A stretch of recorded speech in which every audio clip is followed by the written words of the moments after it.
Life has never been a level playing field, and it never will be. This isn't a gloomy outlook, it's simply the truth. Recognizing this fact is the gateway to resilience, clarity, and authentic achievement. Many of us grow up surrounded by the comforting narrative that fairness governs outcomes, that the most deserving will always rise, and that following the rules is the golden ticket to success. Yet when we step out into the world and observe reality, the picture looks very different. Rarely is victory distributed solely to the most virtuous or the hardest working. Instead, rewards often go to those who recognize the actual dynamics at play, those who understand the environment as it is, rather than clinging to how they wish it were. From childhood onward, we are fed reassuring stories: work diligently, behave well, and life will take care of you. But then we watch as colleagues, peers, or competitors, some seemingly less dedicated or deserving, move up more quickly, attract more opportunities, and secure outcomes we ourselves might have expected. The natural reaction is disappointment, bitterness, even paralysis. When you believe in a system that fails to deliver, you end up drained, waiting for justice that rarely arrives. This is where thinkers like Niccolo Machiavelli provide timeless insight. Unlike idealists, he did not describe the world as a place of universal fairness or integrity. Instead, he documented humanity as it is: complex, driven by self-interest, easily swayed, and often opportunistic. His blunt observations may seem harsh, but they empower those willing to see reality clearly. Machiavelli wrote that human beings are ungrateful, fickle, liars, and deceivers. They shun danger and are greedy for gain. While some dismiss this as cynicism, it is better understood as radical awareness.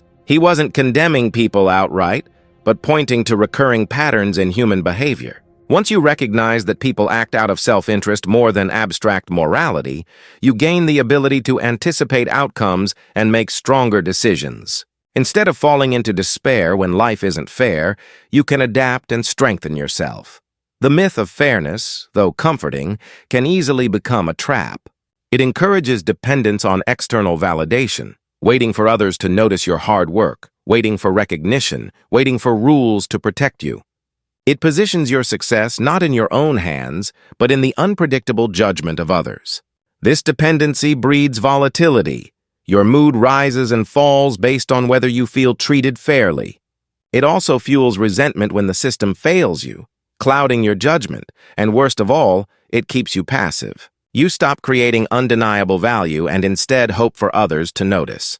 The alternative is to anchor yourself in capability. True strength is not found in waiting for fairness, but in building skills, competence, and strategic awareness that allow you to thrive regardless of the rules others follow.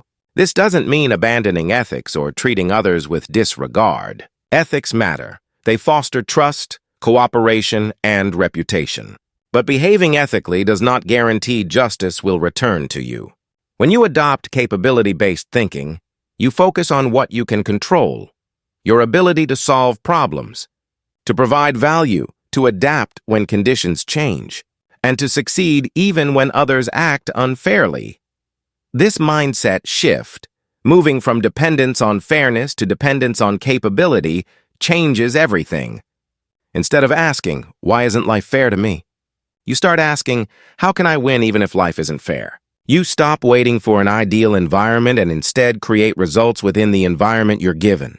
This requires developing emotional regulation so you can remain effective even when disappointed. Strategic thinking so you can read situations beyond surface appearances. And value creation so you're focused on producing undeniable outcomes rather than just exerting effort. Relationship management is also key. Those who lean on fairness often expect loyalty or gratitude simply for doing good work. But those who think strategically understand that alliances thrive when mutual benefit is clear. Loyalty is strongest when it is reciprocated and when disloyalty has costs. Fairness matters less than incentive alignment. When you stop relying on fairness alone, you become less vulnerable to manipulation and disappointment, and more capable of steering situations toward beneficial results. Adopting this perspective can feel uncomfortable at first. It's easier to blame an unfair world than to ask what new skills or strategies you must develop. Yet this discomfort is exactly what creates growth. It moves you from victimhood to authorship of your own outcomes. Real strength is not about hoping others play fair. It's about building yourself into someone who can endure, adapt, and prevail even when they don't. Understanding human nature is central to this process. Too many people operate with unrealistic assumptions, expecting consistent honesty, loyalty, and fairness from others. These expectations create blind spots and poor decisions. By contrast, those who accept the full complexity of human behavior, its cooperative and competitive sides, its altruism and selfishness, gain an enormous advantage. They can see dynamics others miss, anticipate shifts in loyalty, or prepare for conflicts before they surface. Human beings are not evil by default, but they are driven by incentives, fears, and perceived self-interest. When stakes rise, these tendencies emerge more strongly. Understanding this does not mean distrusting everyone. It means preparing for the fact that self-interest will often outweigh abstract principle. When you recognize this, you can structure interactions so that positive behavior is rewarded and destructive behavior carries natural consequences. Instead of hoping people do the right thing, you create an environment where doing the right thing also serves their interest. This is not manipulation, it's effective design of relationships and systems. Consider how this applies in practice. People are more honest when dishonesty is costly. They're more loyal when loyalty benefits them and betrayal risks consequences. They're more cooperative when cooperation helps them achieve their goals. By aligning your proposals and partnerships with these truths, you reduce disappointment and create stronger bonds. You're not demanding fairness. You're building conditions where fairness aligns with everyone's self-interest. Studying human nature also improves foresight. Patterns in behavior repeat across history and across contexts. By observing these patterns, in workplaces, in markets, in personal relationships, you gain the ability to predict likely outcomes. This helps you prepare rather than being caught off guard. You might sense when a partnership is nearing collapse, when a colleague is positioning for advancement, or when competition is about to intensify. The unprepared are blindsided by these shifts. The aware are already adapting. This awareness also deepens empathy. When you understand that people act out of perceived self-interest, you stop taking their behavior personally. You can see their fear, pride, ambition, or insecurity at work, and this allows you to communicate more effectively. You can craft proposals that genuinely serve their needs while also serving yours. In doing so, you create stronger, more authentic relationships, not by relying on blind faith in fairness, but by truly understanding motivation. Building this kind of awareness requires both study and experience. Reading about psychology, history, and decision-making gives you frameworks. Observing real people in varied situations provides living examples of those frameworks in action. Over time, this combination gives you practical wisdom, a set of mental models that allow you to anticipate and influence behavior more effectively than those who only rely on hope. One of the most important principles to remember is that people often act based not on objective reality, but on their perception of reality. Their perception of self-interest, even if flawed, drives their decisions. Recognizing this allows you to influence outcomes not just by presenting truth, but by shaping how that truth is perceived. Equally important is the recognition that concrete incentives often outweigh abstract appeals. Moral arguments can matter, but they rarely compete with tangible rewards or penalties. Understanding this allows you to combine principle with practicality for maximum impact. Before entering a negotiation, making a major decision, or stepping into a high-stakes situation, pause to consider the human element. What does the other person fear? What do they want? How do they define their self-interest? How will they react if conditions shift? By asking these questions, you avoid the trap of wishful thinking and prepare yourself to act effectively. Ultimately, recognizing that life is not fair liberates you. It frees you from waiting for recognition that may never come and from resentment when others advance. It forces you to take responsibility for developing the tools, skills, and awareness needed to thrive in any environment. You stop depending on fairness and instead build strength that is undeniable. You stop being reactive and start being proactive. And most importantly, you gain the power to shape your own future instead of leaving it in someone else's hands. The key lesson is this: fairness is not the foundation of success, capability is. Those who rely on fairness remain at the mercy of others. Those who rely on their own competence, strategy, and resilience create their own outcomes. By understanding human nature, by building your own value, and by approaching life as it truly is rather than how you wish it were, you step into a position of real power. So instead of asking, "Why isn't life fair to me?" shift the question to, "How can I win even when life isn't fair?" That change in perspective is the difference between frustration and fulfillment, between weakness and strength, between waiting for justice and creating it yourself. One of the most transformative shifts you can make in life is learning to interpret situations not through the lens of fairness, but through the lens of strategy and capability. If you reflect on your own experiences, you'll realize there are relationships or situations in which a deeper understanding of people's true motivations, not just their words or appearances, would have allowed you to navigate more effectively. Human beings are rarely as simple as they present themselves. Behind every action lies a motive, whether it's a drive for recognition, fear of loss, hunger for security, or the pursuit of advantage. The person who masters the art of reading beneath the surface gains leverage that others miss. Instead of taking behavior at face value, you begin to ask, what does this person want? What are they afraid of? And how does this influence their choices? That awareness alone can shift the outcome of entire interactions. Yet most people waste this insight by focusing on something far less useful: constant complaints about how unfair life feels. Complaining about injustice, whether to friends, co-workers, or the wider world, might feel satisfying in the moment, but in truth, it signals weakness. Every time you tell others how unfairly you've been treated, you reinforce the perception that you see yourself as powerless, someone acted upon rather than someone who acts. And perception is everything. To others, you begin to appear fragile, like a person who cannot control circumstances. To yourself, you rehearse the story of victimhood again and again, carving it deeper into your identity until it becomes second nature. Venting unfairness has psychological appeal. It offers the quick release of emotion, the comfort of sympathy, and the illusion that by calling out the bad behavior, you're shaming others into better treatment. But rarely does this translate into real change. Sympathy doesn't fix dynamics. Most people will nod and comfort you, but go back to their own concerns. Others, especially those driven by self-interest, will see your complaints as proof of vulnerability and consciously or unconsciously use it to their advantage. They test your boundaries further because weakness invites exploitation. Even Machiavelli noted that people should be dealt with decisively. Minor grievances invite retaliation, while decisive strength prevents repeated slights. By continually pointing out small unfairnesses without firm action, you essentially teach others that you can be tested, ignored, or overlooked. Complaining also corrodes your inner world. Every time you verbalize the story of injustice, you hardwire feelings of powerlessness. Your mental energy shifts away from what you can influence, your skills, your strategies, your responses, and onto what you cannot control: other people's choices. This misdirection leaves you less prepared to respond effectively when it matters. You become a chronic reactor instead of a deliberate actor. The cure for this is not silence, but strategy. Instead of complaining, you analyze. You ask, why did this happen?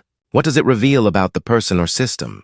How can I protect myself in the future? Which skills could make me less exposed to this kind of treatment? In doing so, you redirect energy from blame to growth. Strategic response requires emotional regulation.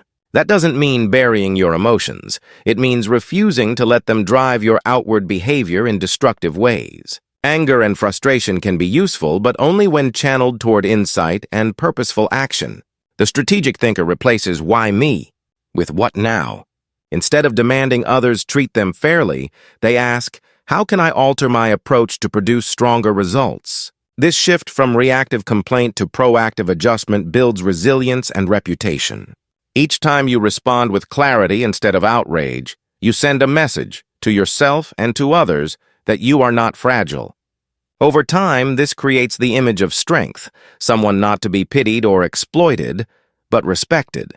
Of course, there are times when unfair treatment must be addressed. But here lies another crucial distinction: complaining versus assertive communication. Complaining is venting without solutions. hoping others will magically fix the problem. Assertiveness is different. It's stating facts clearly, describing the impact, and proposing tangible changes. It's not about emotions, it's about outcomes. In professional environments, this distinction is everything. Leaders and colleagues often perceive frequent complaints as signs of immaturity, poor judgment, or inability to handle adversity. This perception, fair or not, limits opportunities. By contrast, someone who responds strategically and asserts solutions commands far greater respect. This practice requires discipline. When the urge to complain arises, pause. Instead of verbalizing frustration, channel it into reflection. Ask yourself, what factors created this outcome?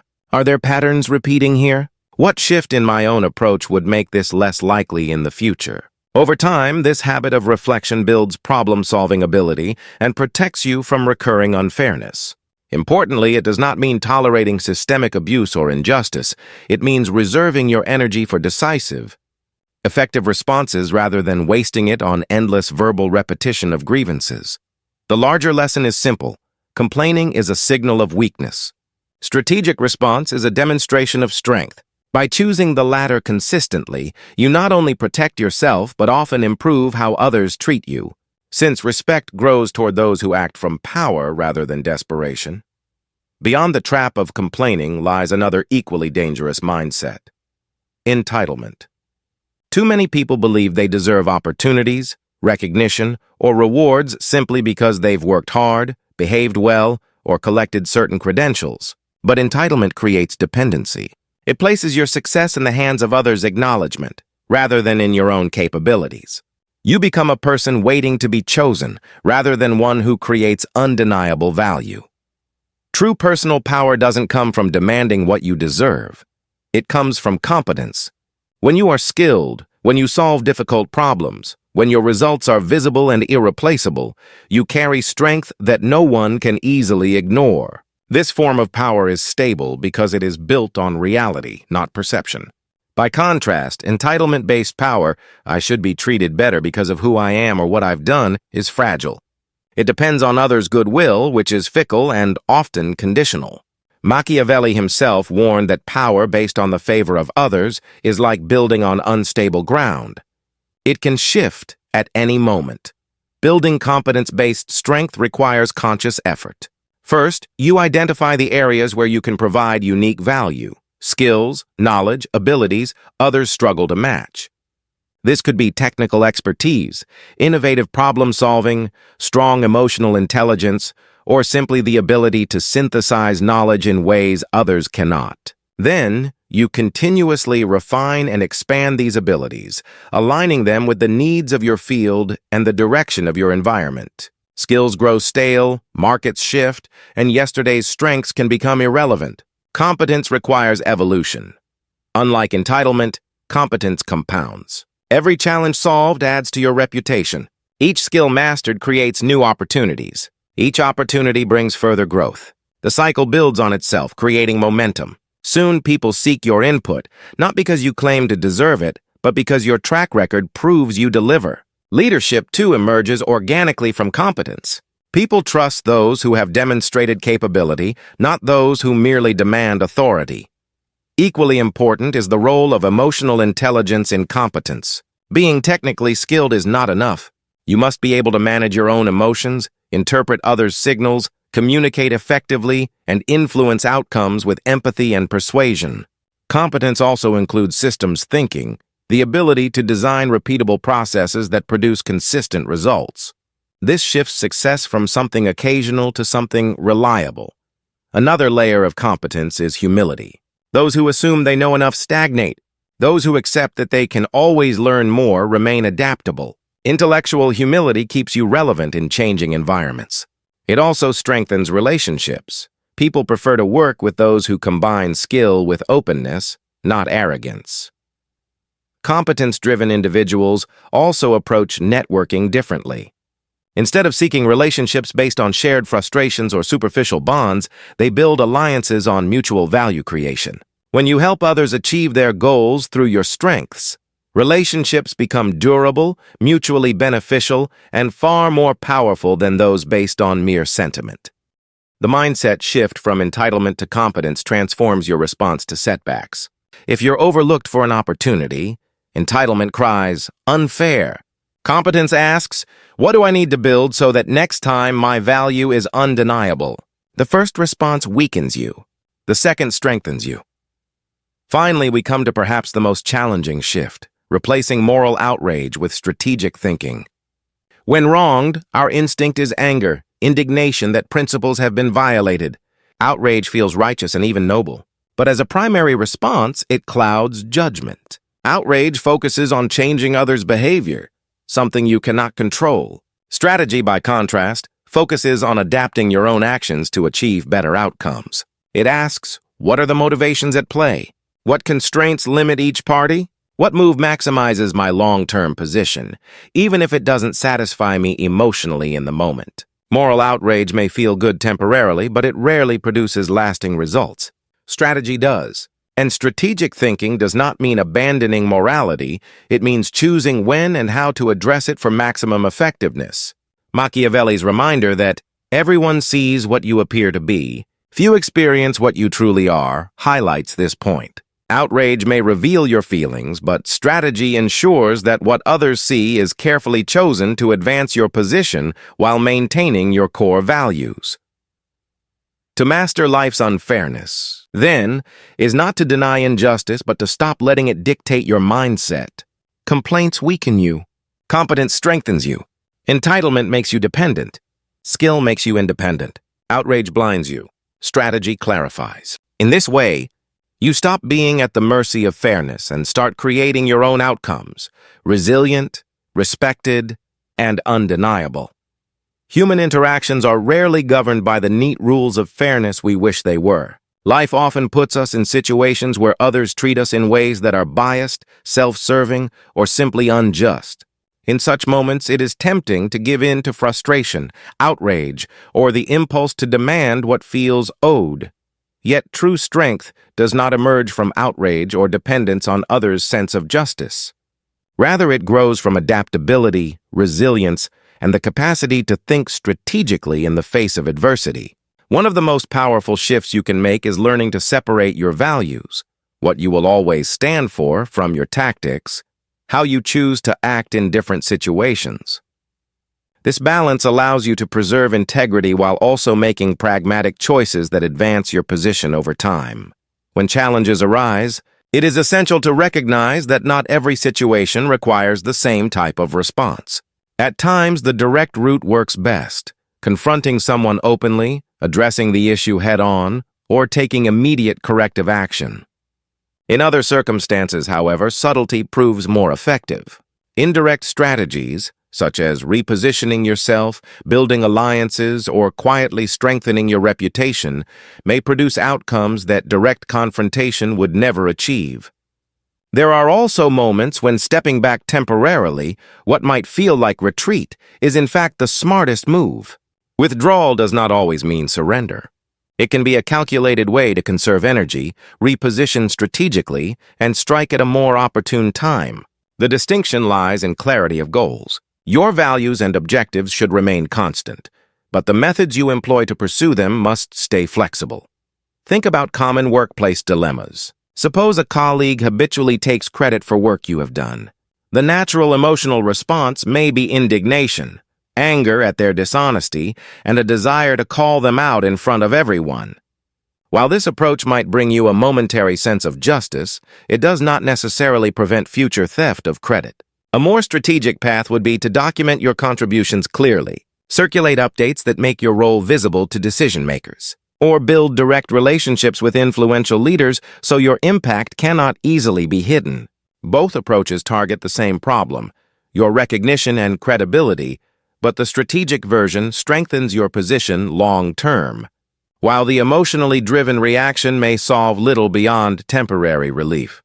Strategic thinking also differs from moral outrage in its time horizon. Outrage is immediate, fueled by the need for instant redress. Strategic thought stretches further. It considers how today's reaction might affect tomorrow's reputation, future relationships, or opportunities you have not yet envisioned.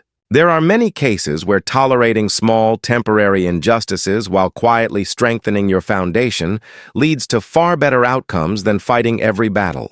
This does not mean you accept mistreatment indefinitely or condone unethical conduct. It means you choose your responses with foresight, weighing what action maximizes influence, reputation, and eventual results. The essence of strategic thought lies in separating emotional impulses from analytical evaluation. Emotions are natural and even necessary. Anger tells us something matters. Frustration signals a mismatch between expectations and reality. But emotions alone are not good navigators. They often push us toward immediate gratification instead of lasting results. A strategic mind acknowledges emotions yet does not hand them the steering wheel. Instead, it processes the emotion privately, learns from it, and then makes decisions based on a clear understanding of the larger system at play. Systems thinking is a crucial part of this process. When someone treats you unfairly, it is rarely just about you. People act within networks of incentives, pressures, fears, and ambitions. A supervisor who overlooks your contribution may not necessarily dislike you. They may be responding to pressure from above, overwhelmed by competing demands, or influenced by long-standing organizational norms. Strategic thinkers examine patterns. Is this behavior consistent? What structural forces encourage it? How can I alter conditions so it becomes harder for others to repeat this action? Such analysis leads to more durable solutions than mere venting ever could. Power dynamics play an equally vital role. It is not enough to focus on the individual who has wronged you. You must understand who holds real decision-making authority, what their motivations are, and what communication style resonates with them. Influence often flows not to the loudest voices, but to those who best understand the motivations of others and present their case in terms those motivations respect. Arguing from pure moral principle may satisfy your conscience, but fail to sway key stakeholders. Presenting your perspective in ways that align with others' goals and priorities often yields better outcomes without compromising your integrity. Like any skill, strategic thinking improves with deliberate practice. Each time you resist the impulse to lash out and instead step back to analyze, you strengthen your mental discipline. Over time, this becomes second nature. You become someone who naturally weighs consequences, understands systems, and anticipates ripple effects before acting. Yet there are moments when immediate moral action is unavoidable. Situations involving abuse, exploitation, or violations of core principles. The art lies in distinguishing which situations demand swift ethical intervention and which ones reward patience and calculated maneuvering. A practical method for navigating unfairness is this. First, acknowledge your emotional reaction privately. Give yourself space to feel frustration, anger, or disappointment, but do not let those emotions dictate your public actions. Second, analyze strategically. Ask, what forces created this situation? What do the other parties truly want? What are the potential ripple effects of different responses? Third, design a response that preserves your values while positioning you more strongly for the future. This layered approach allows you to remain principled without being naive, ethical without being ineffective. The distinction between outrage and strategy is mirrored in how we define success itself. Many people tie their sense of accomplishment to external validation. Titles, promotions, public recognition, or the fairness of rewards distributed by others. This makes them perpetually vulnerable. When recognition is delayed, withheld, or given unjustly to others, they feel diminished despite their actual contributions. To transcend this fragility, you must create internal standards for success. Instead of measuring progress solely by how others treat you, measure it by your own growth, the skills you develop, the value you generate, and the meaningful objectives you pursue. Internal standards liberate you from dependence on external fairness. You might not always receive immediate recognition, but if you know you advanced your expertise, built resilience, or contributed genuine value, you can remain motivated regardless of outside judgment. This does not mean ignoring useful feedback or becoming disconnected from reality. External signals, market trends, client needs, professional expectations, still matter. The difference is that they inform your strategy without dictating your worth. Niccolo Machiavelli noted that those who rely on chance or others' favor are inherently unstable, while those who become masters of their own path earn fear and respect. Developing internal metrics for success is a form of mastery. Instead of asking, "Did others acknowledge me?" you ask, "Did I advance toward the goals I set for myself?" Instead of wondering, "Was I treated fairly?" you consider, "Did I create value that cannot be ignored in the long run?" This shift produces psychological stability, sharper decision-making, and resilience against temporary setbacks. When you judge success by internal standards, effort invested, knowledge gained, obstacles overcome, you gain consistency. Your self-esteem no longer rises and falls with the unpredictable tides of others' opinions. More importantly, internal standards allow for rapid self-correction.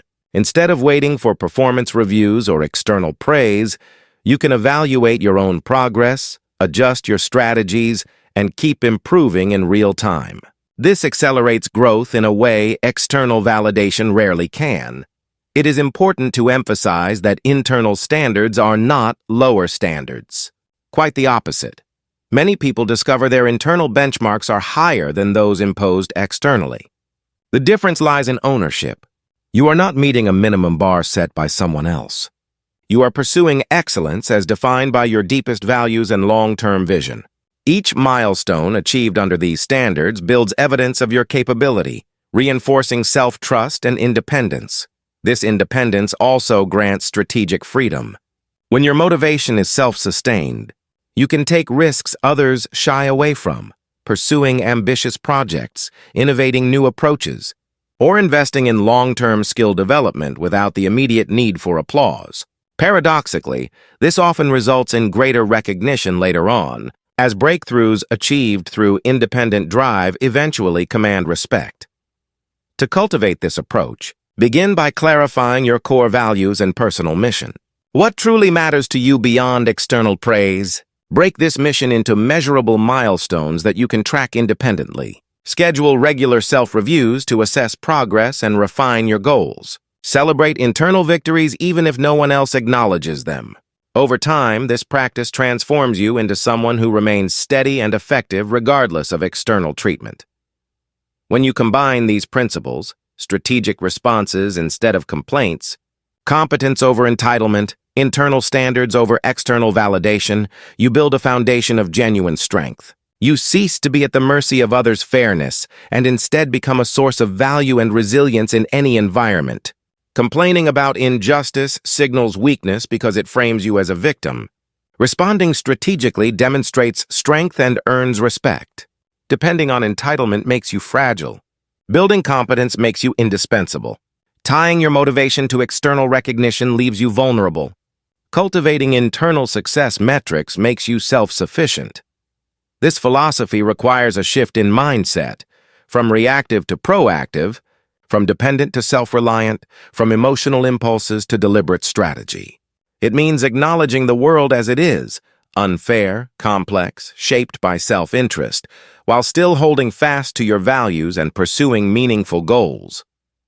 It means ceasing to beg for fairness and instead designing strategies that make fairness irrelevant to your progress. Those who embrace this shift stop being passive subjects of others' behavior and become active creators of their own destiny. Adopting a new mindset often feels uneasy at the beginning because it challenges familiar patterns of thought. It asks you to step beyond the comfort of blaming circumstances and pushes you to accept greater responsibility for your results.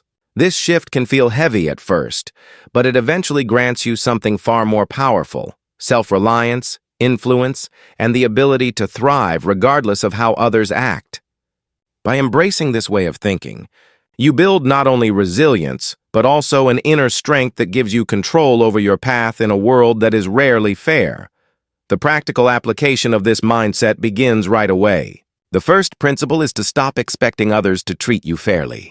Waiting for justice is a trap because fairness is not guaranteed, and the longer you wait, the more power you give away. Instead of relying on the goodwill of others, begin fortifying yourself with skills, knowledge, and competencies that make you difficult to undermine. The stronger you are in your craft, the less it matters how others behave because your abilities themselves become your shield. When you are indispensable, Unfair treatment cannot rob you of your momentum. The second step is to abandon the endless cycle of complaints. Complaining may feel good in the moment, but it solves nothing and often weakens your position further.